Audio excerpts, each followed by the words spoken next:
Hello friends, welcome to my channel परीक्षा study online. पिछले lecture में मैंने आपको ट्रिग्नोमेट्री से रिलेटेड कुछ क्वेश्चंस डिस्कस किए थे। आज के लेक्चर में हम उसके आगे के और क्वेश्चनों को डिस्कस करेंगे। जैसा कि इस क्वेश्चन में दिख रहा है, in triangle A B C right angled at B if tan a equal to 1/√3 find the value. पहली वैल्यू हमें फाइंड करनी है sine A cos C plus cos A sine C. दूसरी हमें फाइंड करनी cos A cos C minus sine A sine C. तो सबसे पहले हम एक ट्रायंगल बनाएंगे।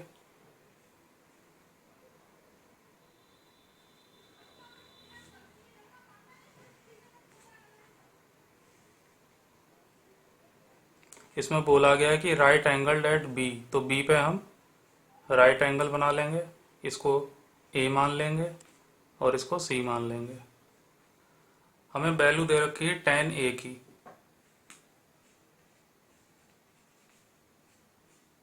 tan A equal to 1/√3।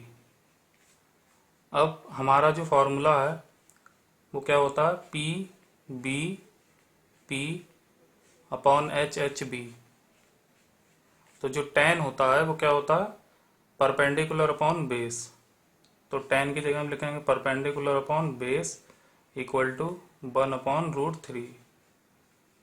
तो यहाँ से परपेंडिकुलर की वैल्यू कितनी हो जाएगी, 1 हो जाएगी, और बेस की वैल्यू कितनी हो जाएगी, √3 हो जाएगी। अब हम क्या करेंगे, पाइथागोरस थ्योरम से हाइपोटेनस ए सी निकालेंगे। तो by Pythagoras theorem A C square equal to A B square plus B C square. A B की वैल्यू कितनी है, √3 यानी √3 का स्क्वायर, प्लस बी सी की वैल्यू कितनी है, 1 का स्क्वायर। √3 का स्क्वायर 3 होता है, प्लस 1 का स्क्वायर 1। 3 और 1 कितना होता है, 4। यानी कि ए सी की वैल्यू अगर निकालेंगे तो यहाँ से स्क्वायर हटेगा और रूट लग जाएगा। तो ए सी की वैल्यू कितनी आ जाएगी, 2। वो हम यहाँ पे लिख लेंगे। अब हमें हाइपोटेनस भी पता है, बेस भी पता है और परपेंडिकुलर भी पता है। तो हम क्या करेंगे, साइन ए की वैल्यू निकालेंगे। तो इस एंगल की बात कर रहा है तो इसके सामने वाली साइड परपेंडिकुलर और ये बेस हो जाएगी और ये हाइपोटेनस हो जाएगा। तो साइन जो होता है वो परपेंडिकुलर अपॉन हाइपोटेनस होता है। तो परपेंडिकुलर अपॉन हाइपोटेनस, परपेंडिकुलर हमारा क्या है, बी सी है, और हाइपोटेनस क्या है हमारा, ए सी। तो बी सी की वैल्यू 1 है और ए सी की वैल्यू कितनी है, 2। तो साइन ए की वैल्यू आ गई 1/2। ऐसे ही अगर हम कॉस ए की वैल्यू निकालें तो जो कॉस होता है वो बेस अपॉन हाइपोटेनस होता है। बेस हमारा कितना है, ए बी, और हाइपोटेनस हमारा है ए सी। ए बी की वैल्यू कितनी है, √3, और ए सी की वैल्यू कितनी है, 2। और हमें क्या जरूरत पड़ेगी, साइन सी की जरूरत पड़ेगी और कॉस सी की जरूरत पड़ेगी। तो हम साइन सी भी निकाल ले रहे हैं। ये भी क्या होगा, परपेंडिकुलर अपॉन हाइपोटेनस। अब इसमें यह ध्यान रखना है, आपकी बार हम एंगल ले रहे हैं सी, तो इसके सामने वाली साइड परपेंडिकुलर होगी, ये बेस हो जाएगा और ये हाइपोटेनस होगा। तो परपेंडिकुलर हमारा क्या हो जाएगा, ए बी, और हाइपोटेनस ए सी रहेगा। ए बी की वैल्यू कितनी है, √3, और ए सी की वैल्यू कितनी है, 2। ऐसे ही अगर हम कॉस सी की वैल्यू निकालें तो कॉस हमारा क्या होता है, बेस अपॉन हाइपोटेनस। फिर से यही सी एंगल लिया जा रहा है, तो बेस क्या हो जाएगा, बी सी, और hypotenuse A C. B C की वैल्यू कितनी है, 1 है और ए सी की वैल्यू कितनी है 2, तो 1/2 कॉस सी की वैल्यू आ गई। अब हमें जो पहला वाला फाइंड करना है उसको फाइंड करेंगे।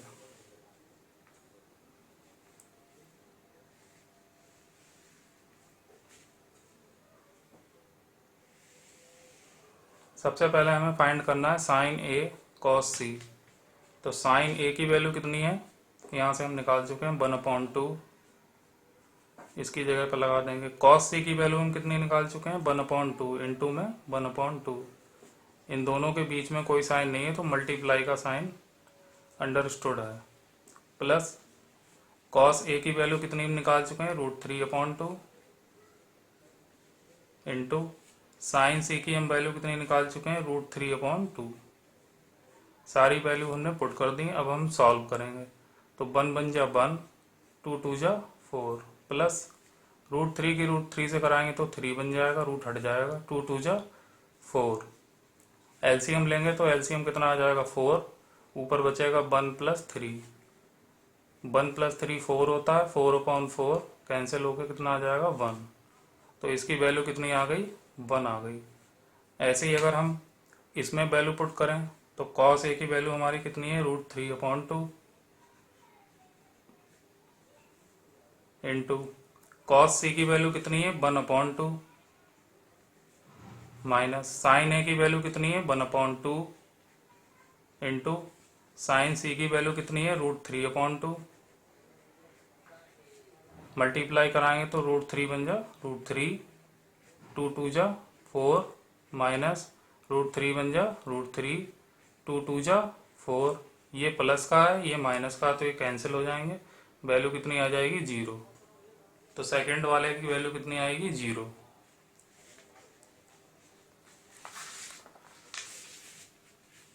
नेक्स्ट हमारा क्वेश्चन है, in triangle P Q R right angled at Q P R plus Q R equal to 25 centimetre and P Q equal to 5 centimetre, find sine P cos P and tan P.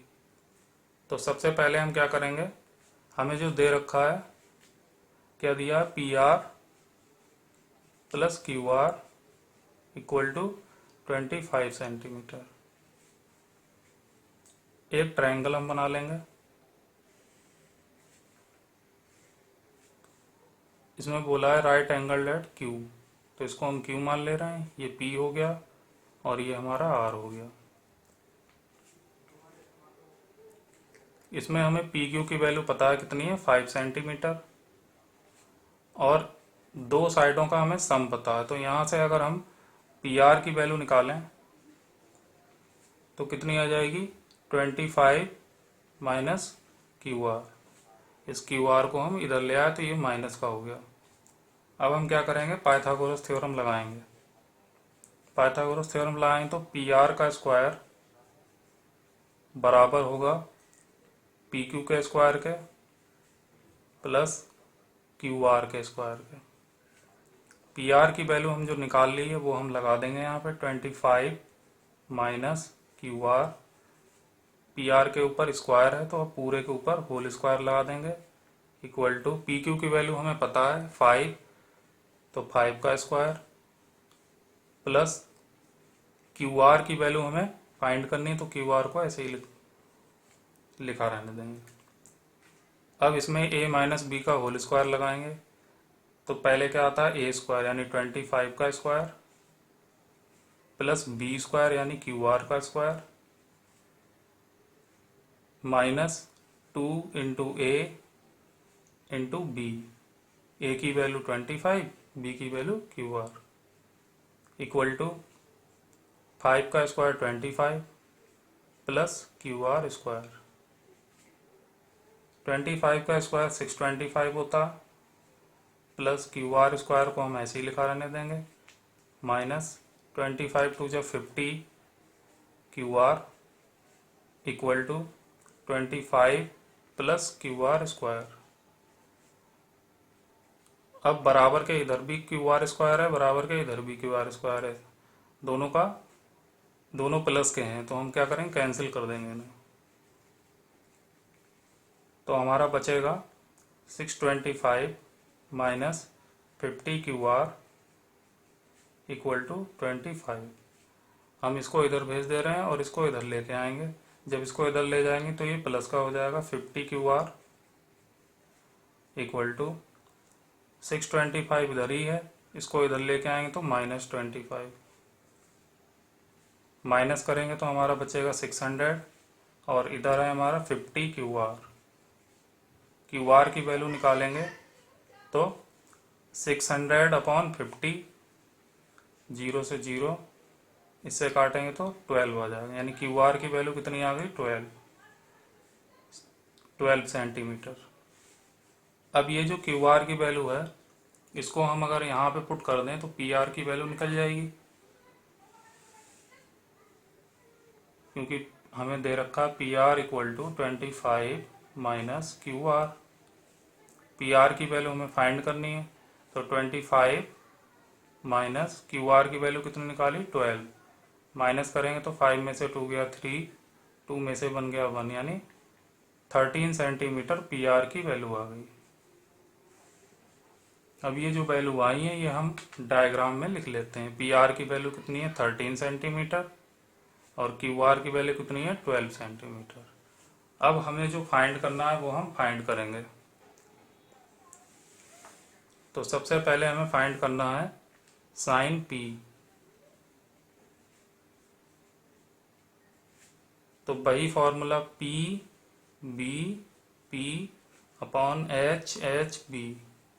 Sign क्या होता है, perpendicular upon hypotenuse. Perpendicular upon hypotenuse. Perpendicular देखें तो क्या है, QR है, upon hypotenuse क्या है, PR। तो QR की वैल्यू कितनी है, 12 और PR की वैल्यू कितनी है, 13। तो इसका आंसर आ गया 12/13 सेंटीमीटर। ऐसे ही अगर हम cos P की वैल्यू निकालते हैं तो जो cos हमारा होता है वो बेस अपॉन हाइपोटेनस होता है। बेस की वैल्यू कितनी है, PQ, और हाइपोटेनस की वैल्यू PR। PQ की वैल्यू कितनी है, 5 सेंटीमीटर और PR की वैल्यू कितनी है, 13 सेंटीमीटर। तो 15/13 सेंटीमीटर cos P आ जाएगा। ऐसे ही अगर हम tan P की वैल्यू निकालते हैं तो जो tan होता है वो हमारा क्या होता है, परपेंडिकुलर अपॉन बेस। परपेंडिकुलर क्या है, QR, अपॉन बेस क्या है, PQ। QR की वैल्यू कितनी है, 12 और PQ की वैल्यू कितनी है, 5। तो इसकी 12/5 सेंटीमीटर वैल्यू आ जाएगी।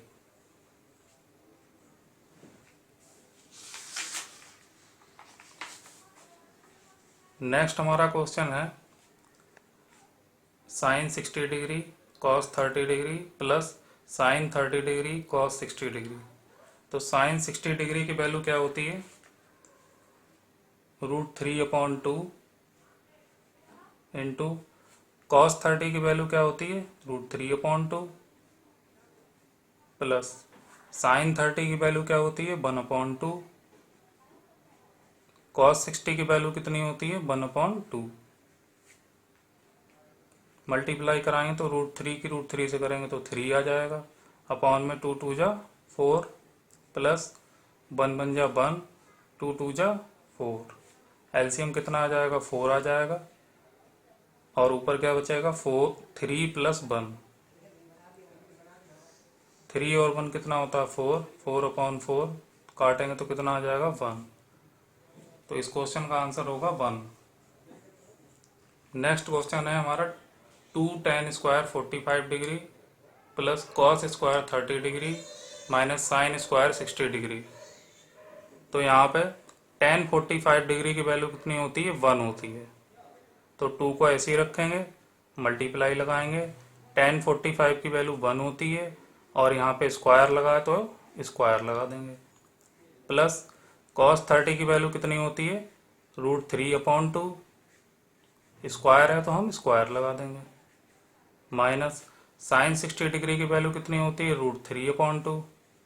इसके ऊपर भी क्या है, स्क्वायर, तो स्क्वायर लगा देंगे। 2 × 1 का स्क्वायर 1 प्लस रूट थ्री का अगर स्क्वायर करेंगे तो थ्री बचेगा, टू का स्क्वायर करेंगे तो फोर, माइनस रूट थ्री का स्क्वायर करेंगे तो थ्री आएगा और टू का स्क्वायर फोर। ये प्लस का है और ये माइनस का है तो ये कैंसिल हो जाएंगे, टू बन जा, टू इसका आंसर हो जाएगा। नेक्स्ट हमारा क्वेश्चन है कॉस 45 डिग्री सेक 30 डिग्री प्लस कॉसेक 30 डिग्री। तो कॉस 45 डिग्री की वैल्यू क्या होती है, 1/√2, पूरे के नीचे क्या है सेक 30। तो सेक 30 की वैल्यू निकालने के लिए अगर हम कॉस 30 की वैल्यू हमें पता है तो उसी का अगर हम उल्टा कर देंगे तो सेक 30 की वैल्यू आ जाएगी। तो कॉस 30 की वैल्यू कितनी होती है, √3/2।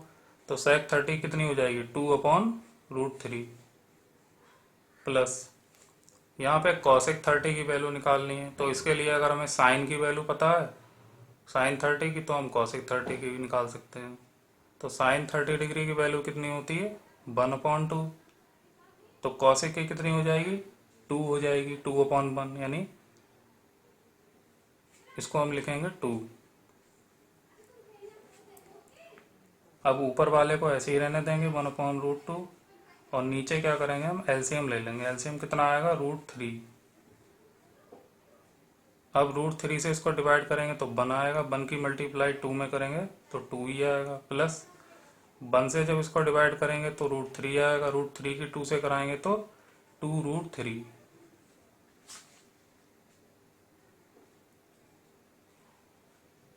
अब 1/√2 को ऐसे ही लिखा रहने देंगे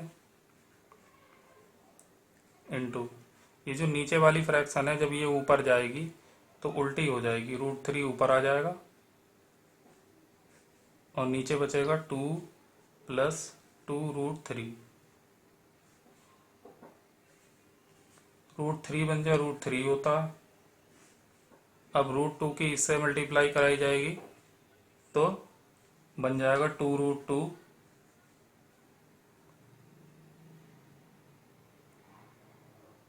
प्लस इसकी कराएंगे अंदर तो ये भी रूट में है और ये भी रूट में, तो रूट की रूट से कराएंगे तो √6 हो जाएगा, 3 2 जा 6, यानी कि 2√6। अब हम क्या करेंगे, हमारा जो डिनोमिनेटर है वो एक रेशनल नंबर नहीं है, इरेशनल है, इसको हम रेशनलाइज करेंगे। रेशनलाइज करने के लिए क्या करते हैं, पहले हम इसी के अपोजिट साइन से यहाँ पे मल्टीप्लाई करा देंगे ऊपर और नीचे। तो 2√2 माइनस 2√6, जिससे ऊपर कराई उसी से नीचे कराएंगे, 2√2 माइनस 2√6। जब √3 की इसके अंदर मल्टीप्लाई कराई जाएगी तो ये बन जाएगा 2√6 माइनस √3 की जब यहाँ पे कराएंगे तो बन जाएगा ये 2√18। ऐसे ही अपॉन में जब कराएंगे तो यहाँ पे दिख रहा है √2 और यहाँ पे भी 2√2 है, यहाँ पे 2√6, यहाँ पे भी 2√6 है, यहाँ प्लस है यहाँ माइनस है।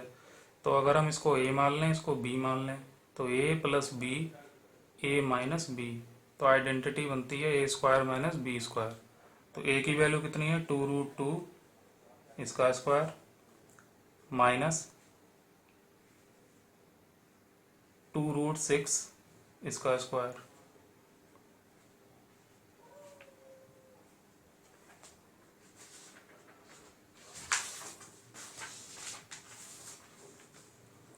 अब हम क्या करेंगे,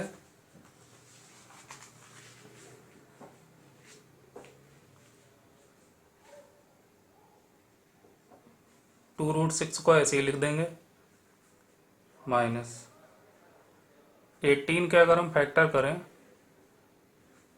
तो 2 9 जा 18, 3 3 जा 9, 3 बन जा 3, यहाँ पे 3 का पेयर बन जा रहा है तो 3 रूट से बाहर आ जाएगा। तो जब बाहर आएगा तो 3 की 2 से मल्टीप्लाई होगी तो 3 2 जा 6 हो जाएगा और अंदर क्या रह जाएगा, खाली √2। नीचे क्या बचेगा, टू टू का स्क्वायर कितना होता है 4 मल्टीप्लाई रूट 2 का स्क्वायर कितना होगा 4। रूट 2 का स्क्वायर जो होगा वो 2 होगा क्योंकि स्क्वायर से रूट हट जाता है। माइनस 2 का स्क्वायर 4 इंटू स्क्वायर से रूट हटेगा तो कितना बचेगा 6। ऊपर जो है कॉमन आ रहा है, क्या कॉमन आ रहा है, एक तो 2 कॉमन आ रहा है और एक रूट 2 कॉमन आ रहा है। तो रूट 2 इसमें से जब निकलेगा तो यहाँ बचेगा रूट 3 माइनस हम 2 कॉमन निकाल चुके हैं तो 3 बचेगा और रूट 2 कॉमन निकाल चुके हैं तो यही रहेगा। नीचे 4 2 जा 8 हो जाएगा माइनस 6 4 जा कितना होता है 24। 2 रूट 2 रूट 3 माइनस 3 अपॉन 24 में से 8 को जब माइनस करा जाएगा तो 16 आएगा, वो भी किसका आएगा माइनस का। अब इस 2 से हम इसको काट देंगे तो 8 आएगा यहाँ पे। तो रूट 2 रूट 3 माइनस 3 अपॉन क्या बचा 8 और ये जो माइनस है वो यहाँ पे लगा देते हैं बीच में। तो इस क्वेश्चन का आंसर ये हो जाएगा।